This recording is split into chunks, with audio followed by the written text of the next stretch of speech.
are going to have a big discussion very soon. We'll have about an hour to talk about a big wrap-up. All the speakers are here, so you'll be able to ask questions of just about anyone. We'll get a roving mic to them.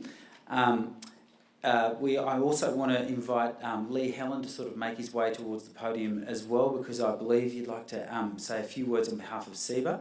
While that's happening, while Lee's making his way, I'd also like to invite Richard Simpson to head sort of over this way so that you can be in one of the chairs. Tim's down here at the front as well. Tim, did you want to invite anyone else to the chairs, or is it to sit there now? Because I've got Lee coming, I've got Richard coming. Excellent. Actually, can I bring up the other slideshow as well for just a moment, because I want to share some Youth Summit results. So my laptop is still plugged in down here, David, and I have some results. After Alan's talk, I did want to just show a map that I didn't realise existed. For way too long, I didn't realise this map exists. If you've never seen it before, it's the Australian language groups. And if you go to the ABC, you can find this page under the Indigenous section. It's totally incredible if you overlay Europe, for instance, on it. And I didn't learn it until very late in life. So I think that would be great if we could change that, so that all Australian kids learn this map, as well as the other maps that we all see. It's the first map of Australia, in a way. So the Youth Summit results I have here as well. Now, these are images taken of a whiteboard. So this is after a huge big group discussion across the way. The vibe over there was buzzing. Everyone who spoke over there from the adult summit, if you want to call it that, but let's not get stuck with that title. But everyone who went and spoke there, who also spoke here, has told me that they absolutely loved it. The vibe was buzzing, and they were really absolutely amazed at the level of intelligence that these young kids have for this kind of technology and their interest in it. So there was the whiteboard, and then they boiled that down to this set of phrases, which are just amazing. So they boiled everything down to rapid change generating innovation, which I think will resonate with everyone who's been here for the last 2 days. Tempering change with ethics. These are young people behind these statements. It's wonderful. And the importance of people and the power of community and data. How wonderful. Well, that was what the young people took away from the Youth Summit. We're going to talk about what we're going to take away from the Pivotal Summit here. But before we do that, I'd like to invite the Chairman of SEBA Queensland to speak to us. He's also the Chairman of the Organising Committee for Pivotal 2015. Would you please welcome Lee Helen? Thank you, Ruben, for your kind words. Look, my role here today is a very short one. There's been a number of people that have worked very hard to put Pivotal together. The first Pivotal conference, the idea was conceived some 12, 18 months ago, and there's been a lot of hard work going in behind the scenes over the last 6 months. So I'd firstly just like to recognise the sensational contribution of our speakers. I think everyone will agree it's been absolutely outstanding and inspiring, some of the words that have been shared with us. So thank you to our domestic and international speakers that have taken so much out of their time to come and be with us here in Brisbane.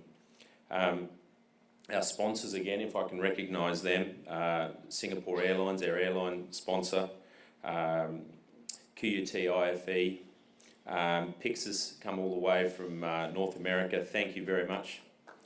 Trade and Investment Queensland. Round of applause, please, Pixis. Trade Investment Queensland, we really are looking forward to working with you further, SEBA, in the future. So thank you, Trade Investment Queensland, for your contribution. And also the number of industry sponsors. These are small businesses, these are SEBA members, there are some non-SEBA members, but these are all people that have given us some very generous support to make this event possible. So I'd just like to also recognise all those bronze industry sponsors that have helped us get to where we have today.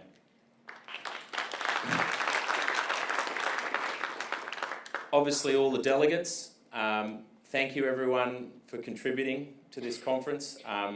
It's just not possible without a crowd, And it's where we go from here that's really important. And I know that Tim and the team's going to talk about that very shortly. But you play a very, very important role in taking this forward. CEBA is very much, this is just the start of the conversation from our perspective. We really do believe very strongly in the potential of our industry, both here locally and internationally, and we're very much committed to taking this forward. So I want to thank all the delegates here for their support, and I really look forward to continuing this conversation with you in coming years. The Youth Symposium, I think that's really added an amazing dynamic. Thank you to all the staff from the city, Queensland Government that made that possible.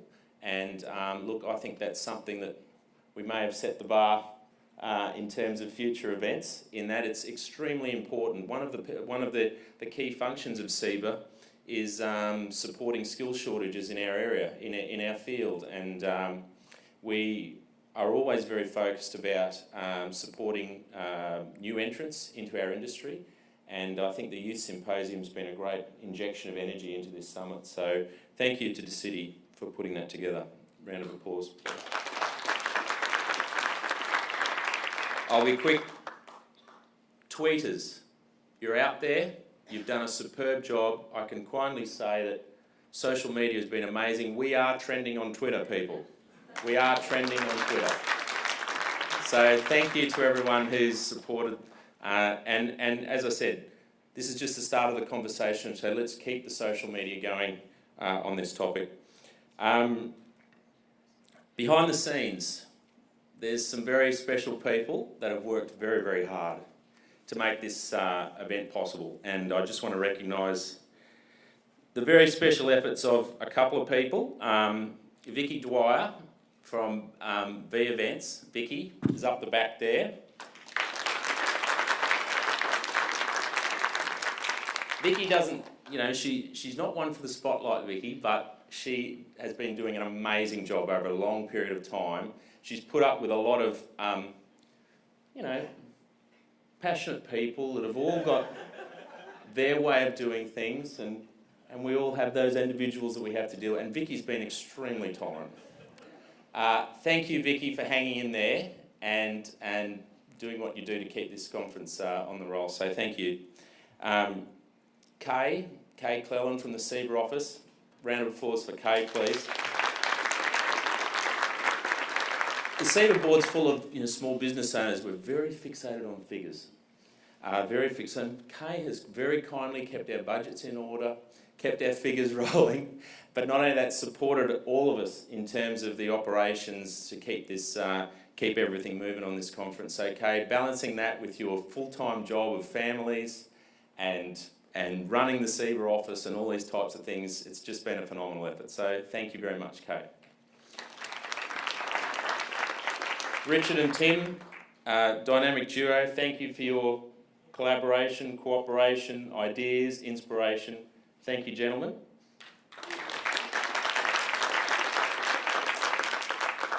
Dr. Kate Crawford, who has kindly volunteered her time over the last 6 weeks to assist us in terms of getting our message right, refining a lot of the ideas for the conference and being a really great participant. So I just can't see where you are, Kate, but thank you. Also, Deanna Hutchinson. Deanna has also been very generous with her time in supporting our team. You've been doing a lot behind the scenes, Deanna, so thank you very much. I'm terrible. I just want to thank everyone, really. I could sum it up quite quickly. Neil and Jack from the CEBA office, thank you, gentlemen, for what you've been doing. My fellow board members, Alistair Byram, Frank and Franz Ehlert. Franz, thanks, guys. And also all my other fellow volunteer board members. Our board's all made up of volunteers, and greatly appreciate your support, guys.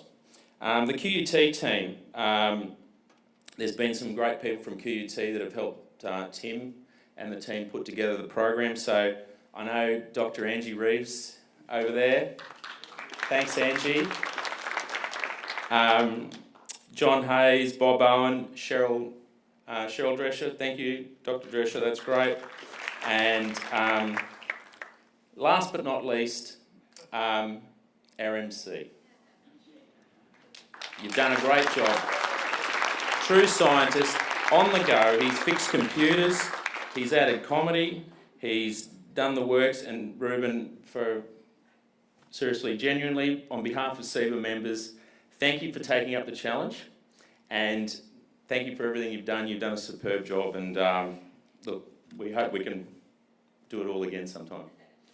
Thank you.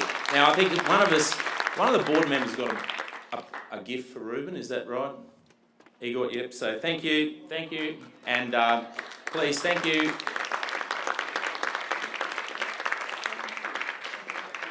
Thank you for your attendance, and look forward to this final chapter. It's very, very important where we go from here, and so I'll hand over to my very capable colleagues. So thank you for coming. Thank you very much for that. And as a person who's a massive nerd, I love science, physics. Spatial now is my big thing, so thank you for having me as well. Now, Dr. Tim Forsman's going to say a few words, but as he's doing that, could I ask, a few of our speakers are going to come back to the, on invitation, back to the stage, and then we will be able to ask questions of everyone. But Lee Schwartz, would you mind coming and joining us on stage? We feel like there's going to be some questions for you. And also Jonathan Trent, if you're in the room, could you come up onto the stage and join us as well? And also Alan Warry, would you mind joining us up? If we can find some nice questions that I think we'd all really love to have you on stage, basically. So could you come up and join us in one of the chairs? And then Tim will say a few words, and then it'll be question time with roving mics. Thank you much. I think we need a new category at SEBA for an honorary member, so I'm thinking this is the guy you want, definitely. So, by the way, there's a small advert, because you all might know people. There's a job open. It closes on the 5th of July for a chair for the CRCSI, Chair for Spatial Science. So for somebody who wants a high-paying good job and can contribute and wants to live in Brisbane, contact me later. That's the only paid announcement I've got. Please remember that this is an inaugural event. It went from a gleam in Richard's eye some time ago, went through various manifestations, but it had a dialogue that we held internationally and walked and talked about this. Angie's been one of the longest members, as Cheryl and Beta, who went along with those early journeys, and John Hayes, trying to figure out what was this all about. So I can sit here now, and except for the next hour of really good discussion, say, hey, this is what it's all about. And we didn't know for sure. So it's one of those things in the engineering world, and I are an engineer, there's blueprints and as-builts. And I'm looking at the as-built, and I'm very pleased with what turned out. The champions have been SEBA for pulling this, QUT and all those. And Lee stole my thunder for all the names, but I'm absolutely we have the same list, it turns out, thanking all these good people. There's a leap of faith for the speakers from the Netherlands and around the world, from all over, from the United States, a real leap of faith for them to come here. You know, the tyranny of distance means it wasn't a boondoggle to come here for a couple of days. If you've done it, you realize they're paying dues. So trust me, I am just deeply impacted by their leap of faith. And then again, the leap of faith that all you had to come here and say, am I going to waste my time? You know, there's 13.5 million heartbeats a year. You got to count those out. You can tell I visited a cardiologist recently. You got to count those things out and say, how important are these heartbeats that we have and how we can pull it together. So it's very important. So we put this experiment together to share the space and the possibilities. It's been a wonderful dialogue, a wonderful dialogue. We always hated bringing you back in because of the dialogue and the networking, but the dialogue was here, and that's what stimulated it. The topics, the viewpoints, and the considerations, and there have been more things. We laid out a paper to stimulate mindsets, and as a matter of fact, we have a collection of them here that Cheryl has, so we're going to hand those out. We took them from the names of the people that provided there. You want a name? I'll just call them and they can come to you. So just read out. Bob Owen. Okay. Bob's still around? That's Bob's. Annapurna, these are not rigged, those are the names that came from the website. Pulled them out. Jim Plume, all right, there's one. All right, so these are, that's what happens when you go on the internet, you get a prize. So we do want you to come in, and it's not over yet.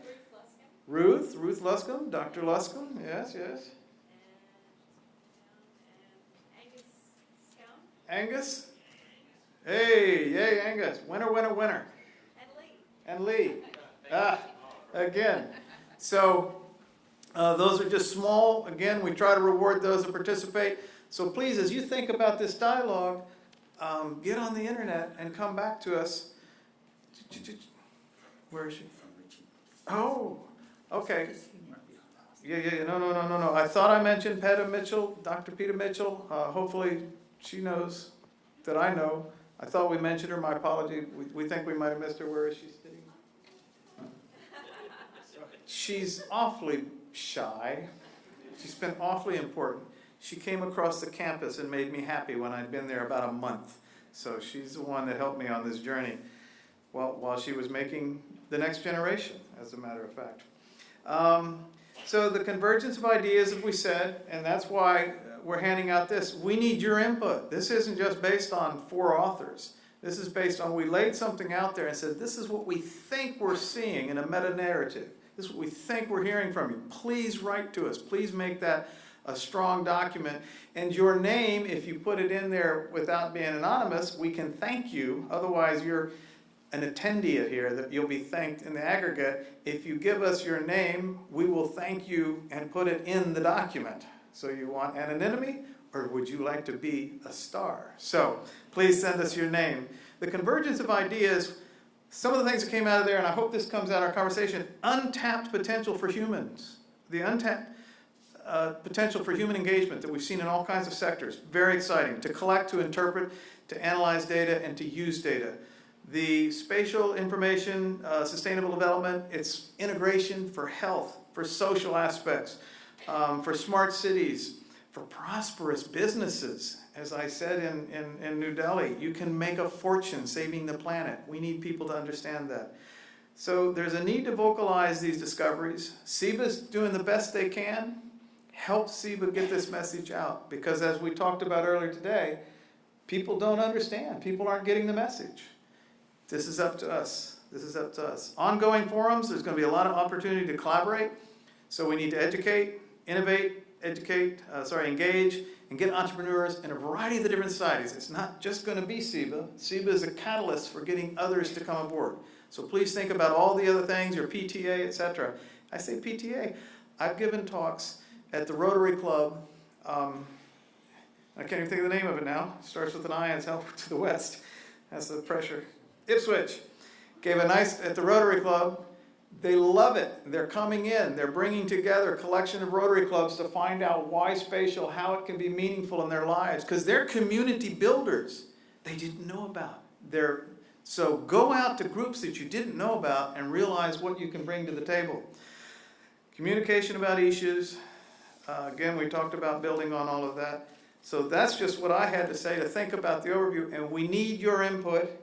So now take notes, because this is going to stimulate the gray cells as we carry on this dialogue. Where is our MC? Oh, I'm right here waiting for you. I'm coming over. We're just grabbing a spare chair. So come on in and take a seat. And we have a microphone here. And I will steal my microphone so you can switch that on. Oh, actually, I'll find the switch. Can I just check that the roaming microphone is out with our audience as well? Is the, there it is. Now, so if you have a question, please let us know that you have a question. There's quite a few of you, so you need to wave a little bit. We'll start a conversation here, but surely after that many days, there should be some questions coming from the floor, I imagine. And I think a discussion between these people is going to be very interesting as well. You've all heard each other speak. You've all taken away your own messages. Some of the years of experience that I'm sitting next to here, if you multiply it together, and then the influence that we've got here, it's amazing. There's a lot of wisdom here. It is a compliment, I hope. What I mean is, well, the collective wisdom that we've got at our disposal for the next 45 minutes. So who would like to lead a conversation first? Richard, I suspect you might have something pretty pivotal to say at this point to get this conversation going. So let me give you this microphone. No, I just think, first of all, just thank you so much. Just what Lee was saying is that this has been a community effort, and it's a conversation going forward, and I think it's the most important conversation. Earlier on, we've been saying that this is the most critical industry for the future of humanity. We've been talking about food security, we've been talking about water security, dealing with epidemics, dealing with climate change, dealing with sort of the future of where cities are going to and everything else. So spatial industry is extraordinarily important, and it's certainly an industry to get up in the morning to, and it's exciting times. So I guess one of the things is looking at a framework about where we are as an industry. There's probably three questions. It's like, where are we at? It's almost like, how are we doing? The second question is, where are we going? And the third one is, what's next? And I think when we looked at all the different sort of speakers, we've sort of gone through and sort of started to put things in those little sort of answering those sort of three questions. And part of, I think, the challenge is to say, look, there's a lot of challenges there, and I think Peter Beattie sort of gave a couple of good ideas about what we really need to have is a spatial innovation hub, or put something out there that gets the government sort of seeing this as an industry. And one of the challenges that we've had in industry is that, in Queensland, for instance, they have agriculture, mining, tourism, these big silos there, and I think the other one big one, health and these other areas. And it's like, well, spatial goes across all of those, and it's looking at that convergence of the different sort of technologies that can sort of help innovate that. And this should be really very much a foundation to not only the Queensland's knowledge economy, but to Australia's knowledge economy going forward. And I think there's an extraordinarily exciting future if we can make this the epicentre of a global industry. And as it's been said before, I think Peter Beattie was saying this, but it's an $18 billion industry in New Zealand, not New Zealand, in Australia. $18 billion industry in Australia. It's a $250 billion industry according to a Google report globally. And it's going to be $1 trillion industry by the end of this decade, and it's going to grow rapidly from there. It's the industry that's going to enable us to identify deeply with place, and it's the industry that's going to enable us to then sort of identify with ourselves in new and exciting ways. So things that Alan was showing before and things like that is just the tip of the iceberg. So look, just brace yourselves. It's an extraordinary disruptive journey that we're all about to undertake. One of the things that I think has come out of the summit for me is that stories about your industry, stories about the use of spatial, are what makes it something that the general public can understand. And the general public always reacts very well to a human story. You finished your talk with a guy walking backwards, and it's so engaging because it's human beings, and you're watching a human being. So as soon as we throw human beings into these stories, we have wonderful technology, and I'm a science nerd. I love the technology and I can engage with it. But it seems to me that the theme that I'm getting from this entire conference is that the stories, we've got to tell the stories of the human beings that are involved in these things. Yeah, well, the spatial industry is if you think of a definition of it, it's the industry about discovering the deep stories about place and sharing them. That's what it's all about. And so you have spatial data journalism and all these other sort of different career paths that are going to appear in the next decade. Driverless cars and everything will be sort of very much part of it all, but that discovery of the deep stories about place and sharing them is key. And the other definition I used in the talk was that this is the industry that takes atoms in our physical world and then creates bits in our digital world, but it's also taking those bits and using 3D printing and things like recreating these atoms. And so it's a very interesting sort of, it's almost like a new form of matter that's appearing going forward. The humanitarianism, the digital humanitarianism was another really great theme that came through in Lee Schwartz's talk. And Yola, I'm actually really interested to hear what you were thinking. I'm guessing you've heard of a fair bit of that, but you're dealing with some of the most affected people and the least privileged people on the planet in terms of the money they have available. And was that encouraging to you to see that use of spatial? Can we pass the microphone? Of course, I'm aware of the wonderful innovations that have happened in this field in catastrophes, in humanitarian crises. But there is a difference. When there is a crisis, there is a tremendous focusing of efforts, while in long-term disasters, like for decades lack of water, over decades lack of drugs, there is nothing happening. I have a word for this. It's a catastrophilia. Where it is like, we love catastrophes in a sense because they focus attention so much and they encourage innovation. But there are conditions like lack of water that have been around for ages, and they are below the radar all the time. They never become catastrophes because people are not dying every day from lack of drugs or lack of education or lack of water, but they die a few years later because of diarrhea and typhoid and so on. These things do not attract attention. They do not get splashed on the media. And that's why I think they are much more difficult to tackle with spatial technologies than humanitarian crises that are getting a lot of publicity, that are tragic, there's blood flow, people dying all over the place. So we have to do something about how do we call these tragedies that are below the radar and long term. I don't have a better term. Well, I understand what you mean, and I think, Alan, probably I would like to hear your thoughts on this, because we have a catastrophe that continues to unfold in Australia, and we need to tell that story better as well. And I get to lots of schools and I see just the huge disparity between our private schools that are very well funded down to the lowest of the low. I've been to communities way out west, near Birdsville and so forth. So we have our own issues here at home that hopefully we can maybe engage spatial information somehow to tell the story of what still needs to be fixed here at home. Look, I think within our communities and stuff like that, I mean, for Aboriginal people, we're actually in this flux. We're in a whirlpool, basically. And with the stripping away of all the things that will basically, and it is cyclic. I mean, the Aboriginal people were actually encouraged to move out of the communities because they were basically, an eyesore and didn't want to be associated. And you can look at the Western Australian mining industry and all the rest of it. They're all pushed back to their homelands. We went through a whole 20-year and 30-year cycle of establishing them back on their country that prior to that were all kicked off because of the, they all lived on their country, they worked in the cattle industry, all Australia's history in the sense of its movement and its treatment of Aboriginal people.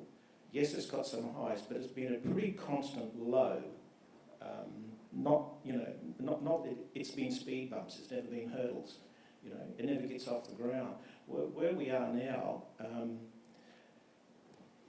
I think Bob said to me before, in the sense of all other societies, went into massive engineering, whether you look at Egypt or South America or wherever. Aboriginal people didn't worry about the wheel. We went straight to aeronautics. We invented the boomerang. We made it fly. We made a stick fly. It did all these things. And the other thing is that we're looking at a society that is actually stable and corralled, and yet our people don't want to be corralled. They want to move. I mean, the whole society and the way that we've actually been progressed to date, or let's say to at least 100 years ago, was to move across country and to use country and to look after it and treat it. I mean, and no matter what the view is about being nomadic, those people were farmers and agriculture. I mean, they did fire stick management, they did clearing of timbers to actually open up country, to make sure the animals came in, to make sure the food sources were there. The cycle that was here existed. I think today, what we've got to do, where I'm sitting now within National Indigenous Radio Service, we run a satellite service dealing purely with Indigenous news for Indigenous people, about Indigenous people. Right? We're not interested in mainstream news, only within the Indigenous sphere. and we actually transmit that across nationally out to 128 stations. This tool is what we actually should be looking at to develop, to actually get our information and education into there, rather than just leaving it to the internet and an ad hoc approach. I mean, we're not using these tools, effectively. And I see that why I keep coming back to that, the virtual songlines, what we're trying to develop as a toolkit to go into the schools is one of those very first things. The kids can actually map their country. All we've got to do is give them the den garden and the landscape. They will actually map it. They will do all the other bits and pieces for us, just like we've seen within all the disaster stuff. Kids actually take the active role and do a lot of the small grunt work. We see that as exactly the same. It's how we can actually now develop our toolkit to get out there, to get to those remote areas. Lee, I was keen to hear some more thoughts from you too about your role is obviously you look from the United States out to other areas. I guess you don't have to look at Australia, we don't have any border conflicts, so to speak, but in your role, do you look over in our direction, south of the equator very often? Do you have maps of Australia in your office, and in what way, for what reason would you be interested in us? Or are you not allowed to say? Yeah, let's move that discussion somewhere else. Okay. I think I don't even do U.S.-Mexico and U.S.-Canada border. Is that right? But I'd like to take the opportunity to the microphone to maybe get some feedback from the rest of the people here in the audience, and picking up on what we just said about how we can get people more involved in communicating our message. I think we do a poor job of communicating when we are trying to visualize. Visualization is a powerful tool, but at the end of the day, I think we need to talk better among ourselves, we need to talk better among different scientists, and as someone who sits close to the policymakers, we can't just say the problem is bureaucracies and stupidity and frozen parliaments. The problem is it's too easy not to communicate to decision makers when it's hard to do. And I think if we don't figure out how to do that better, we're going to lose the opportunity of philanthropy and corporate social responsibility and the types of things we are getting the kids interested in doing in the volunteerism spirit if we don't provide a better forum for them to do that. And I just have a brief anecdote I was discussing during the break about a meeting I was at a couple of weeks ago where we had climate scientists and geographers together. And we tried to have a dialogue to try to present climate change mitigation efforts to policymakers. And we challenged the climate scientists to talk without a model. And they simply were incapable of doing it. And that's a problem. If you need to have a model, we said, everybody understands, you don't have to prove it anymore. Climate change, we're starting with the premise that it's a problem. And by the same token, spatial scientists can sometimes not communicate. I have a hard time, if I don't turn around and talk to a map, I have a hard time communicating. So I think my message is we need to do a better job communicating across sciences, across cultures, to try to take the power, the pivotal moment here may not be just the change, but the fact that we don't take the opportunity to translate this change into action, government action, public-private partnerships. I think that's as much of a challenge as the science. The science is happening. We're not going to have much to do with that, but we can, I think, do a better job affecting how that change is being translated. So I'm sorry, maybe I got on a bit of my high horse here, but I thought maybe we could get some impact, some questions from the audience here. That would be great, because you showed us some stuff that I was really touched when you showed us. You made two great points. You showed us the amazing take-up of digital humanitarianism and how people want to do it. And you made a really good point that people want to go to the hot spots where it's kind of sexy, you said, to be working right where the disaster is, but you had a solution for, all right, but that pixel's already been taken care of, so you have to go to the nearest one. And so there is this strong demand from the public to sometimes get involved, but as you said, Yola, it's always around a major disaster and not really the long-term problems that have persisted since forever, since the United Nations have been around. So maybe then there is some way that we haven't thought of yet that we can use all this visualisation software, all this new technology to make people really get the shock that they get from a disaster, but get the shock from something that's just been going on all these years. Is that the kind of thing that we could be working towards, to shake people out of their sort of comfortable little worlds and where, you know, kids in Africa don't have water, that's okay, but you know, we need a cyclone or something to really spur us into action.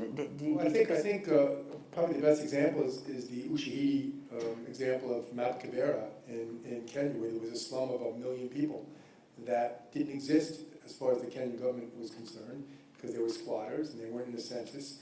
And once they were able to map themselves, it empowered them. They could manage their own area. And I think we've had similar examples with HIV/AIDS, where people who are self-reporting in local areas, then that information is getting up to the governments that were embarrassed to admit that they had a problem, and you could design strategies to help with the long-term health of the society. So I think there is some hope to try to, if people have the tools and if they're directed to how to use them, they can start addressing some of the chronic problems as opposed to the news-breaking items of crises with the same technologies. You know, you can popularize them through the crises and then distribute them and spread them out, you know, in between crises, if you will. Right. Well, I've got a question for Jonathan. I had the weird experience earlier this year at a school here in Brisbane. It's called Milperra High, and it's full of refugee children and people, and they're not children, sorry, they're teenagers. It's a high school, and it's full of kids. There's a lot of refugees there. It's a non-English speaking background school, and there's many different cultures all in the one school. It's a wonderful place, by the way. And I did a 1-hour show, and during that show I had to say to them, oh, by the way, you live in a country where we have the opposite problem to where a lot of you come from, where we have too much food, and where you come from sometimes there's not enough food. Here in Australia and across the world, there is biochemistry labs working very hard to try and get us to burn more kilojoules while we sit still, so that we don't end up getting bigger. So I call this the search for the gluttony drug. And there is a device, a medical device called Aspire Assist, that you can have installed into your stomach, which you can drain 30% of your recent meal so you never digest it, so that you can not put on the weight. So we have this weird world situation, and we have people who, you know the type of biochemists I'm talking about, that are looking for this wonder drug. So what a weird world we have, where half of us are trying to not gain weight and the other half can't find water and feed their babies. So is there a way for Spatial to tell that story so that we shock ourselves out of this strange race for the wonder drug, the solution to this biggest public health crisis facing the Western world? What do you reckon? Challenge? It's a lofty idea. It's a fascinating question, but I'm not sure I can answer it in any way. There are, you know, everything from liposuction to remove fat from your body to starvation diets to paleo diets to all kinds of attitudes about body image. And there have been cultures in the history of the planet, even in the South Pacific, where fat is good. It's proof that you're affluent, right? I mean, in the 19th century, it was considered very beautiful to be totally pale, because it meant you didn't have to work in the fields. It meant you were wealthy and you could stay inside. And then after the Industrial Revolution, it turned around. If you were inside all the time working, you were completely pale. And if you could go outside and have the luxury of being outside, then you got tan. And that was proof that you were affluent. So, I mean, these types of body images and attitudes change. I think what we've been talking about for the last couple of days now transcends these sort of semi-personal and somewhat trivial issues and really moves to this global worldview that these technologies that we've all been talking about really provide. I guess I'd share your sentiment that there's an incredible group of people here, I'm sure, in the audience, and we haven't really heard that much from you. My curiosity really is really piqued with the idea that I would like to hear what people in the audience are thinking about everything that's been going on. I frankly, my personal opinion is that this this forum that we manifested, which is really goes back to probably pre-Aristotle, right? I mean, this concept of talking heads is really probably pretty anachronistic already, and that we have such massive amounts of information that we have at our fingertips, even on our iPhones. I mean, I would be curious to hear, as almost a random sample, where the person with a microphone would randomly pick somebody and hand a microphone and just hear what your impressions are after 2 days and what your background is and your perspective. Is that something that we could spend some time doing? What do you think, Ruben? Would people shy away? Would you feel terrible if we just shoved a microphone in your face? Or is there someone, I'm looking for people, oh, there's one there. Oh, okay, there we go. I've been looking for people waving. I'm looking out, but I'm not seeing this happen. Okay, you found it? Fantastic. 1, 2, 3, Oh, 4. go, yeah, run to whoever you like. Don't make me choose. Fantastic. Thank you. Okay, here we go. Hi, what's your name?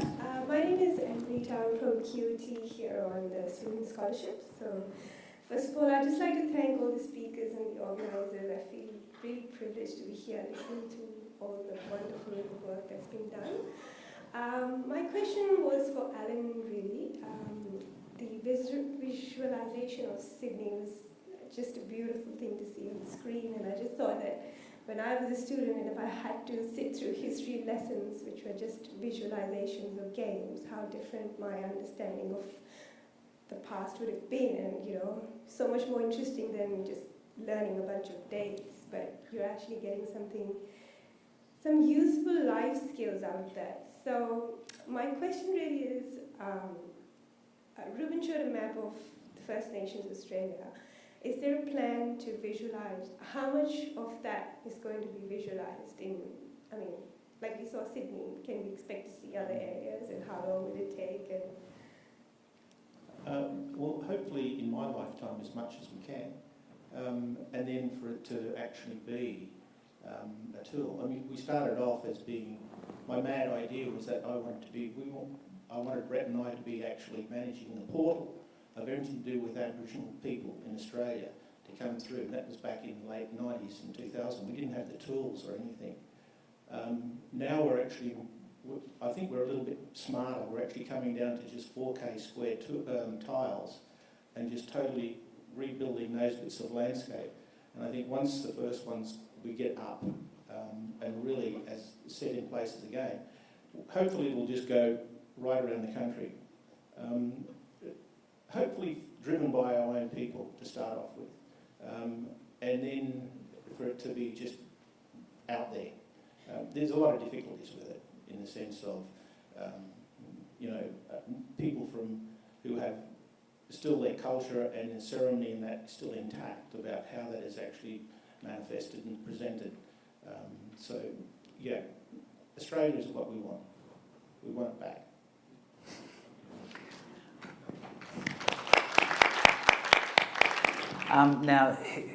Fantastic. Hi, Lee Ridge. I'm sort of in the technology commercialisation business. A couple of questions or comments. Richard, you didn't really mention the how of how you're going to actually grow this to become sort of wider known or actually implicit in government decision making. And just taking with Julian's talk about sort of Christchurch and cities, and so Sydney's planning 1 million more people over the next 20 odd years. Melbourne's doing the same.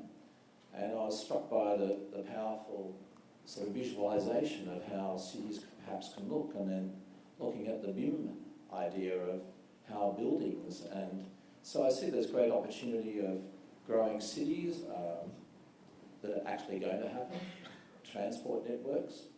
So how does that look? So we have a current government that only believes in roads, so you've got direct experience, Richard, of overturning that. So there's a role perhaps for visualising for people that are only given at the moment road transport is it, the city is going to look like this. And you have these powerful tools to show people that they can touch it and feel it virtually of what a city could look like, what a transport network could look like, that they're not actually getting that picture today. And you guys have these great tools to do it. Yeah, tough question. But thanks. Coming back to the how and how we can do it. I mean, part of the how is what SEBA's about, and as an association, think about an association in the 21st century. You know, associations aren't just about running events and doing things like that. And one thing that we look at SEBA as being like a complex adaptive system. This probably fits into the things that Jonathan would be talking about, but you look at a system that's built upon feedback and everything else. And so Neil Crisp, who's sitting here in the audience, is working with a group on putting these knowledge communities together. Almost becomes like the DNA of an association, whereby you're getting these tacit knowledge coming together around collective information that relates to the spatial industry. It's a complex industry, it's dynamic, and it's moving fast. But out of these knowledge communities, every once in a while, we'll formalise that knowledge with a white paper or a green paper. And Jim Plume, who's sitting in here, has been taking the work out of Alan Hobson's knowledge community on building information modelling, and then basically spawning a white paper out of it that's going to go and hopefully transform government around BIM and geospatial technologies. So those are sort of part of the sort of journey that's there forward. The other thing that we've got in SEBA is that some of these things really sort of need to be lifted up. I mean, one of the challenges, which is very similar to the biotechnology industry, is that it's very complex. And you know, you think of the spatial industry, it's got this landscape of policy, technology, digital content, innovation, and bits and pieces that come through it. And you've got to have all these levers to be pushing to get an idea up to reality. And something we also looked at in New Zealand was just the thing is, where does the market fail? And the markets generally fail where you're getting great ideas, and I think of a great idea like what my brother Bill up there, with what they were involved with the national map, to get that up and going forward, and then transforming the way that government looks at open spatial data and things like that. And so how do you get a project up there? You need a sort of a feasibility prototype, and you need to get funding around that, and then sort of get people to say, aha, start looking at it, tweak policy, tweak other things to get it going forward. You take that feasibility prototype into a functional prototype, then you take that into a build, and you go back into the institutionalization of these things here, where you're transforming workflows and going forward. So anyway, it's a multiple step process. But you know, this is again what an association like SEBA's for. And again, there's a spirit of association. We've got Jack sitting here who's been involved with SEBA for 25 years.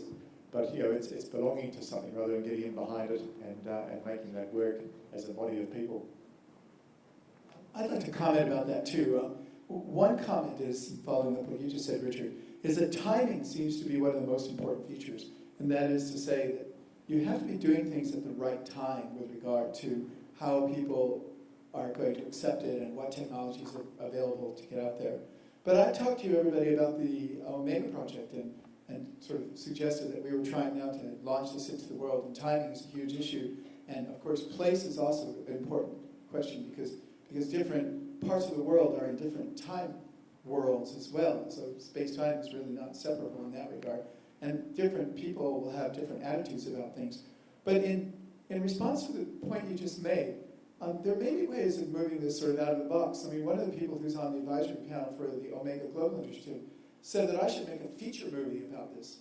And I mean, not me. I mean, I would just write sort of ideas down, and then they would hire a script writer, and they would make a movie, and they would hire actors, and they would move this whole thing, and then we would fund our whole activity based on the movie. I mean, and when I was talking to the kids, I brought up the movie Ratatouille because one of the people, the animated movie Ratatouille, people probably know that movie, but one of the people on the Omega team worked on that movie. And she explained to me that movie took 700 people working 4 years with $150 million to make a movie about a rat that cooks in Paris, right? And that movie made $650 million in the box office. So, I mean, it was a success in some sense. But just imagine if we had 700 people, all of whom were specialists, dedicated to working on a problem related to sustainability or getting this concept of spatial ideas into the world. 700 people, 4 years, with virtually unlimited budget, uninterrupted, not grants every year and reviews and et cetera, but uninterrupted activity. We have a priority system in the world right now that isn't completely compatible with moving sustainability forward, and we really need to think that through. But I, for one, would like to hear more from what everybody else has been thinking about. Here's the microphone. Hello. Hi. Stand up, John. I'll pose a question for you for the panel, really, for the whole panel. What should be the role of government in this spatial industry, and what sort of regulation should they have next? And then the other follow-up question is, what's the relationship between the public and private sector, and what should be the split of responsibility in the governance of the databases so created?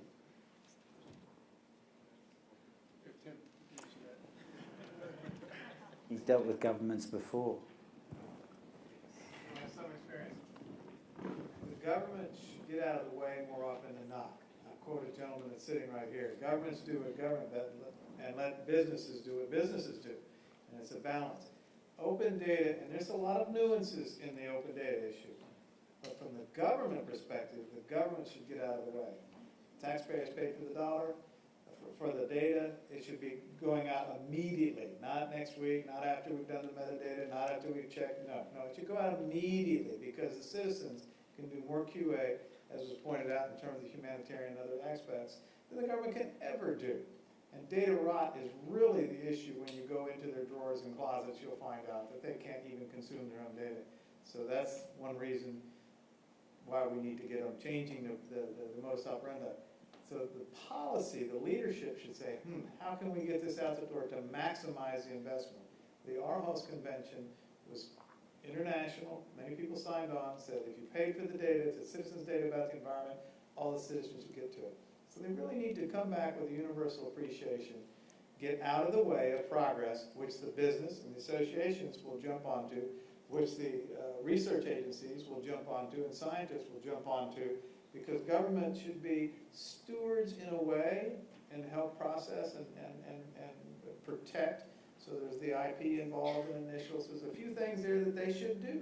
But having been in government and been an academic, been an NGO, and been in business, we need to help them understand what their role is. Leadership, and then get out of the way. Have we got another question from the floor? Here we are. Kate. Yes, it's a good follow-on, I think. I'm really inspired by Alan's notion that his community will populate his database over time across the map of your world. And the next question has to be, how could we build something which enables the voters, the electors, the democracy to help this process along? Because it isn't government institutions, because they suffer the same way as government does. What should happen? Do you have any thoughts about that? It seems to me there's been a long-standing difficulty until the community gets involved. To say that the government intervention into Aboriginal lives and politics is a minor hiccup. I can't really comment too much. I was told not to get into politics. But that's a hard one. I mean, in the sense that if you take it up until 1973, we were governed and ruled and permit system just to go to the shop. To do all that, the time period from 1973 to today, 2015, is not very long. Like I say, we're in the fourth cycle. We now have to jump out and actually be just like every other corporate citizen in the rest of the world. And in all honesty, the options for alternative lifestyles and alternatives to what the government shoves down our throat doesn't exist. And I don't think too many Aboriginal people in Australia want to participate. I mean, I'm not talking about the figureheads that we've got today who have been, basically, I mean, they've given their due, they've done what they've had to do to exist and all the rest of it. But I don't think they can actually speak in the sense of people who are the urban Aboriginal, the remote person, and all the rest of it, because basically they've been brought up by the corporations. And it's a hard one to actually look at in the sense of how should government be involved in what we're trying to do. We're trying to actually gain back the data and the information away from the gatekeepers. And a lot of these gatekeepers in the institutions are rather Aboriginal people. How we actually get that data back to actually do what we want to do, there has to come to a point where there's a groundswell where I think our people want it, and they need to find out for themselves about exactly who they are, where they come from, and where they're going to go. Because as far as I'm concerned, if you don't know where you come from, you're spinning on the point of the compass. You can end up anywhere. And if we want to live in Australia and within here, we've got to have some sort of direction, some sort of footprint to start from.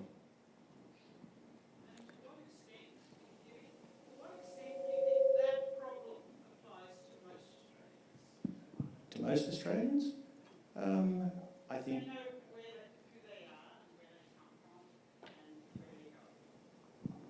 I think 95% of the rest of Australians are in exactly the same basket.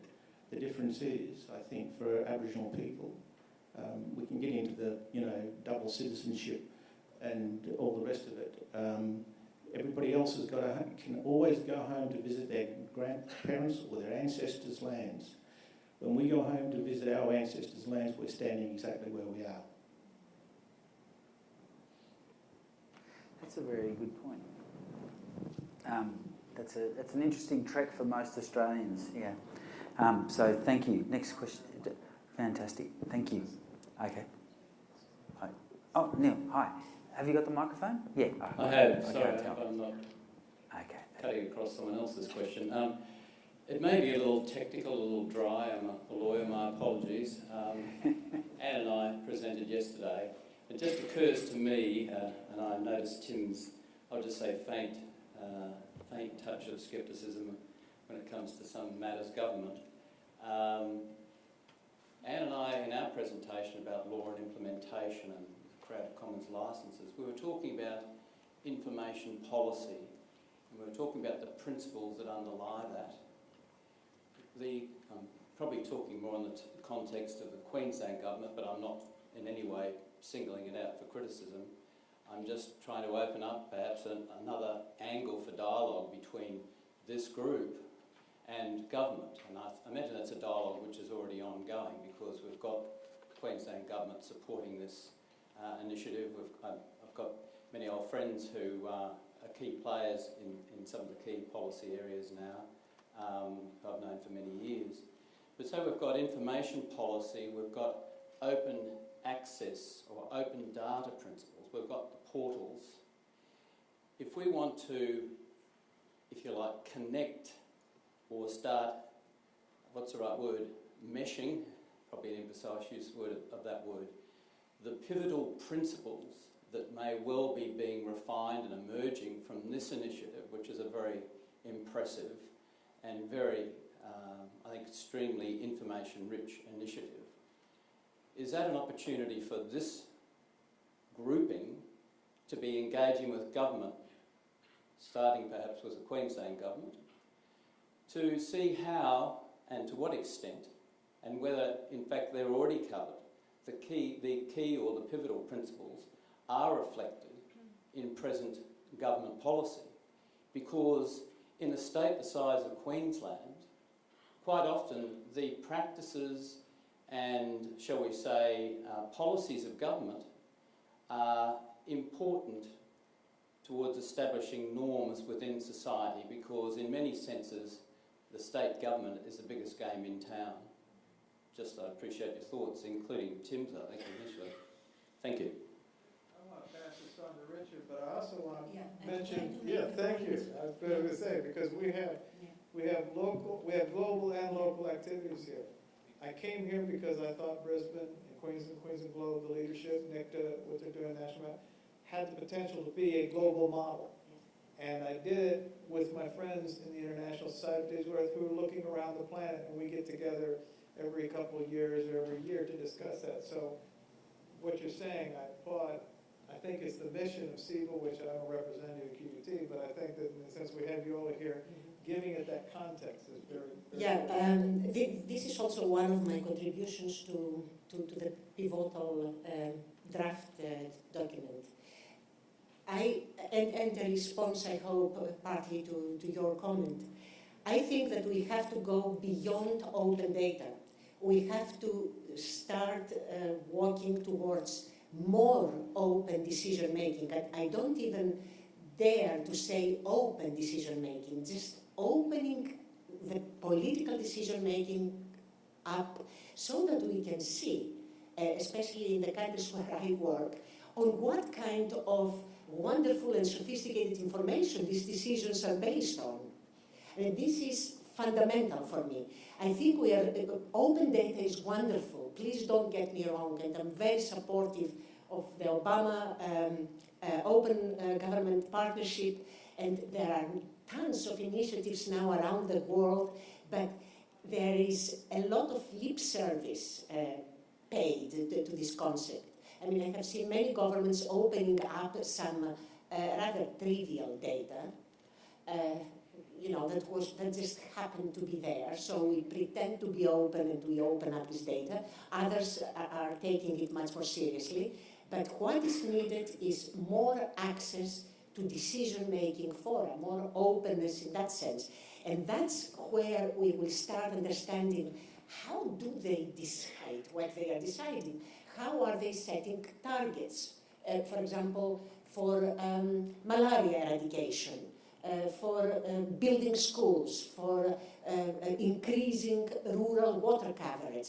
What kind of data are these decisions being based on? And that is a wonderful anchor for us. But guess what?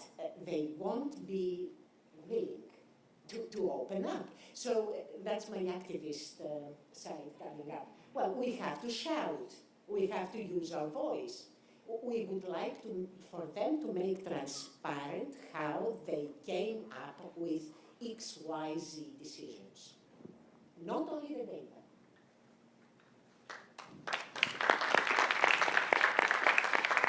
I would like to respond to that from the standpoint that there are now people in the world, not governments, that are sufficiently wealthy that they can actually influence what you just described, that actually are making transparent decisions philanthropically to do things like try to eradicate malaria or build more schools or even change the sanitary system. I'm thinking of the Gates Foundation, for example, Bill and Melinda Gates. And there are quite a lot of people in the world that are basically taking on the function that government is now showing.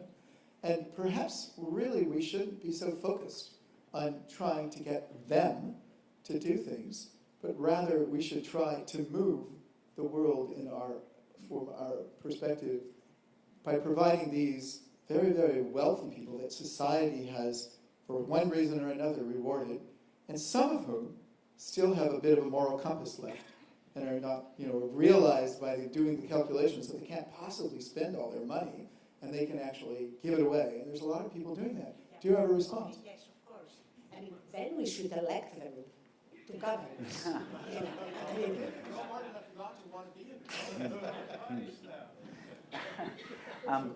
One of the problems with government is that you have to find people that are smart enough to do it and dumb enough to take it, right? I think we have the microphone's there, and then Karen's got a question too, I believe. Is that right? Yeah, so one, and then we'll be very out of time nearly. So Neil's question here. Oh, there. Okay. Well, the microphone's over here. Sorry, I can't keep track of all the hands now, which is good. Sorry, I got him. Michael, just one quick response to Neil's earlier question on sort of the government things. That one of the things with the spatial industry, there's no Surveyor General in Queensland. No Surveyor General, and it's been an issue that CEBA's obviously concerned about. But I mean, whether it's called a Surveyor General or Chief Spatial Information Officer, but then also, do you put that in a vertical silo like the DNRM or whichever department it is, or you go and put them in the Department of Prime Minister or Premier and Cabinet, and have it sort of as a pan sort of department sort of role to start bringing this thing going forward. So there's a couple of fundamental things that when we're trying to get the spatial industry going forward, that just there's some organisation challenges. So sorry, Neil, that was just a quick response to yours. Michael, your turn.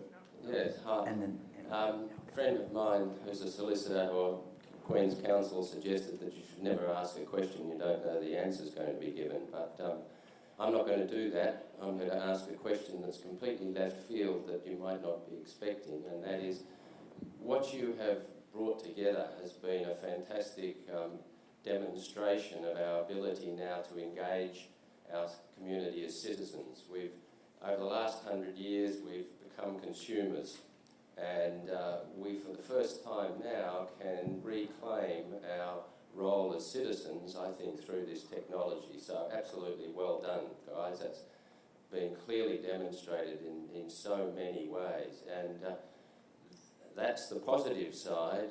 The challenge I put to the team is, as we accept or put forward open data, we are really building a demonetised and rockstar economy. Most of the money is going into relatively few hands for when you compare to the previous economy built around atoms rather than bits.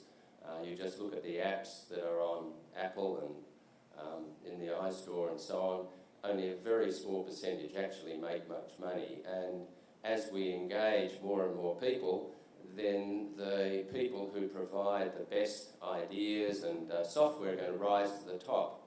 And we are facing an economy that's drastically changing, and so my challenge really to the team is to say, well, in contemplating the use of spatial data for the purposes of citizenship, how do we use this data to help drive an economy that's monetised, that people can then derive personal benefit out of, that will give them the power to buy the goods and services that are going to be possible to be delivered, but you have to have money to buy them, and so that's a very roundabout challenge, but it's probably putting you on the spot, so I don't expect an answer. Well, but I have the microphone, so let me just briefly say, first of all, in answer to the celebrity philanthropy projects, one of the problems with the Bonos and the Gates is no separate projects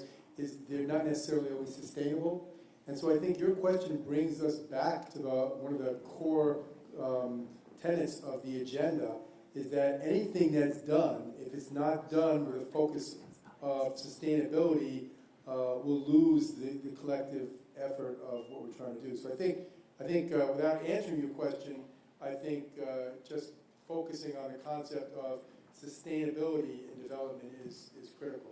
As long as I have the microphone, some people have been asking about my office, and I brought some brochures of propaganda. I don't want to go home with them, so I'm just going to leave them here. Oxford recently published, and the gentleman came over here, and we had a good talk with him. You've heard about it. 46% of the jobs out there aren't going to be here in 10 to 20 years. So when you talk about economy, throw that on the table and realize that the whole economic system's turned over. Not that it was ever a science, but as we begin to look at economics, we go, well, that's a valid question. So I like it, Michael, what you're presenting. I don't think we have a framework for it when we look at the fact that the job in the future is going to be a Rumba instructor and not necessarily a forklift driver, because we can automate that. So there's a lot of different things. If we can automate Rumba instructors, that's another story. But it's so different that I think it's worth raising that. And much like I say, that open data is very simple at one level, very complex in the other.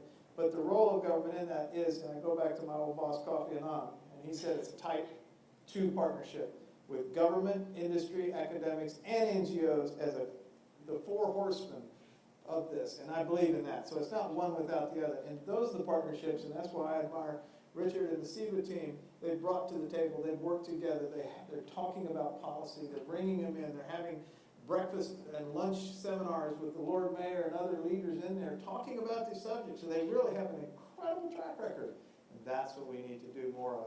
I believe that young lady over there. Thanks, Tim. Karen Sanders, Real Serious Games. Firstly, thanks, Tim and Richard and SEBA. Amazing couple of days.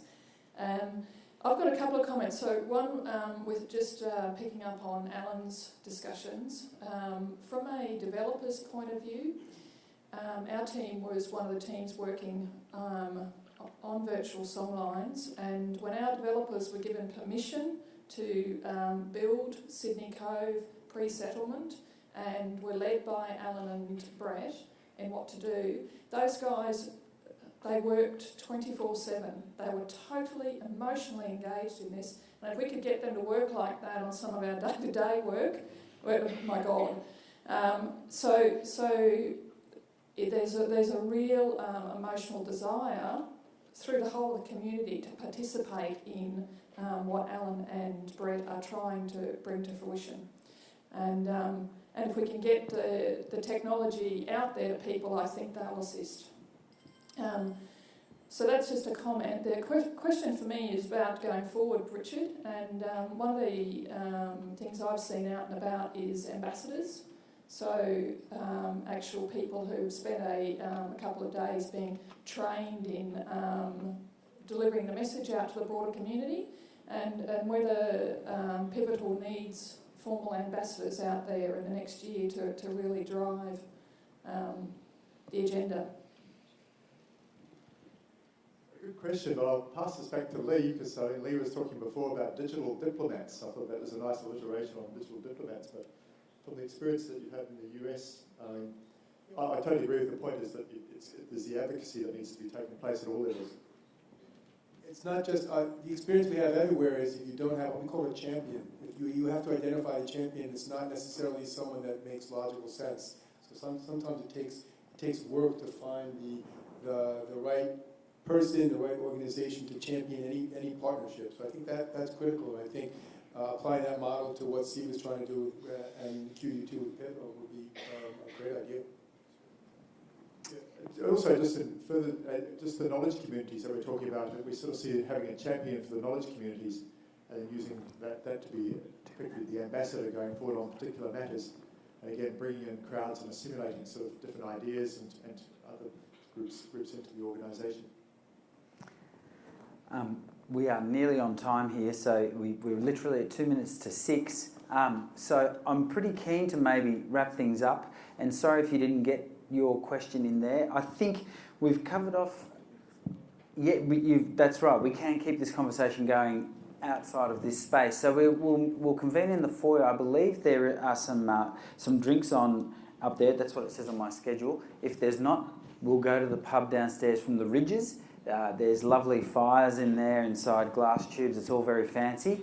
And they have got beer there. So I'll start wrapping things up. I think the Pivotal Principles document is going to unfold more after this event closes. So keep your eye on the website and watch that document develop, and hopefully you've all contributed some of your thoughts to the survey.